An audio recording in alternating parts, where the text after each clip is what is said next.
इधर लंबे समय से चली आ रही अपनी लंबित मांगों को लेकर प्रदेश भर में बिजली कर्मचारियों में रोष है। टीवी स्क्रीन पर हम आपको कुछ अलग अलग तस्वीरें दिखाते हैं। पहली तस्वीर अंबाला से है, जहां Haryana state electricity board workers union ने सभी मुख्यालयों पर प्रदर्शन किया। दूसरी तस्वीर आप देखिए। यह तस्वीर फरीदाबाद की है, जहां सर्कल के चारों डिवीजन कार्यालयों पर बिजली कर्मचारी इकट्ठा हुए और अपनी मांगों को लेकर सरकार के खिलाफ जमकर नारेबाजी की।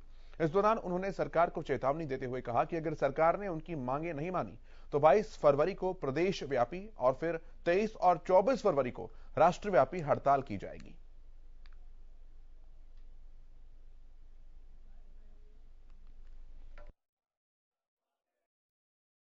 कार्यकारी अभियंता के कार्यालय पे हमारा पूरे हरियाणा में प्रदर्शन हो रहा है। 8 तारीख को जो है 8 फरवरी को सर्कल लेवल पे एससी के कार्यालय के आगे जो है पूरे प्रदेश के सर्कलों में हम अपना धरना देंगे और अगर सरकार नहीं मानती है इस बात को लेकर के तो 22 तारीख को निश्चित हम हड़ताल करेंगे। और यदि अगर कोई सरकार ने ज्यादती की तो 22 तारीख की हड़ताल अनिश्चितकालीन हड़ताल में भी बदल सकती है।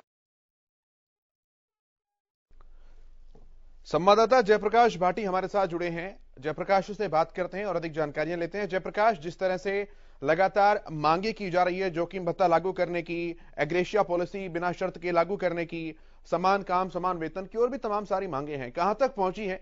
क्या कुछ सुध सरकार के द्वारा ली जा रही है और क्या कुछ इसका देखने को मिल रहा है निष्कर्ष?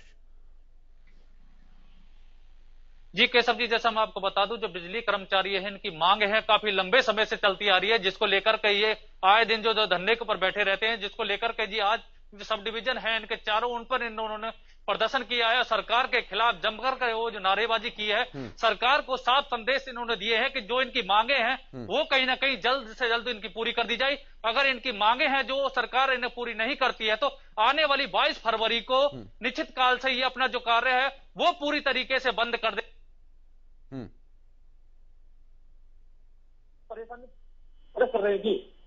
ठीक है जयप्रकाश, अगर आप इन्होंने जो कहा है प्रदेश व्यापी हड़ताल फिर राष्ट्रव्यापी हड़ताल का, क्या कोई अधिकारी है जो तमाम मांगों को लेकर कोऑर्डिनेशन कर रहा है सरकार के और इनके बीच में, या खुद ही यूनियन के स्तर पर ये पूरा समन्वय चल रहा है?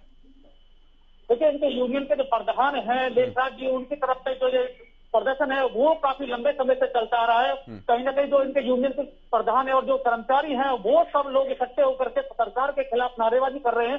जो इनकी मांग है वो कहीं ना कहीं सरकार को मान लेनी चाहिए, जो लोग को कहना है। और देखने में ये वही बात होगी कि जो सरकार है इनकी जो मांगे हैं वो कब तक पूरी करती है, कि जो इनका जो निश्चित काल से जो धंधा चला रहा है वो कब तक चलता रहेगा। जी, अगर अंदरूनी तौर पर देखें जयप्रकाश भाटी, तो क्या लगता है आपको, क्या सरकार का कोई मत है इन लोगों की मांगों को मानने का या उस पर विचार करने का?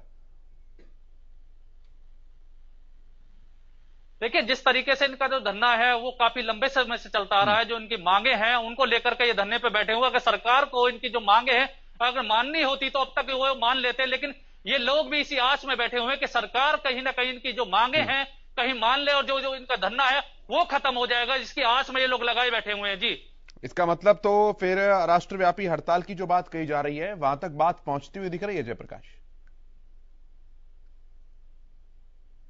देखिए, जो हड़ताल की जो ये बात कह रहे हैं कहीं ना कहीं निश्चित काल से जो बात है, जो धरने की बात है वो कहीं ना कहीं उन लोगों तक पहुंची है, लेकिन उनकी तरफ से अभी तक कोई भी ऐसा जवाब इन लोगों को नहीं आया जो अपनी संतोषजनक जो जवाब है उससे संतुष्ट हो चुके। जी ठीक है जयप्रकाश, आप नजर बनाकर रखिए इस पूरे मुद्दे के ऊपर। बहुत धन्यवाद आपका इन तमाम बातचीत और जानकारी के लिए। तो ये वो मुख्य मांगे हैं जो हम आपको साथ साथ दिखा भी रहे हैं।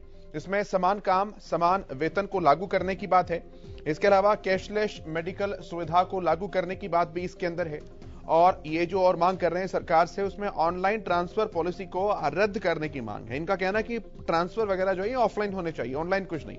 जोखिम भत्ते को लागू करने की मांग भी की जा रही है, और इसके अलावा एग्रेशिया पॉलिसी जो है वो बिना शर्त के लागू की जाए, ये भी इन लोगों की मांग है।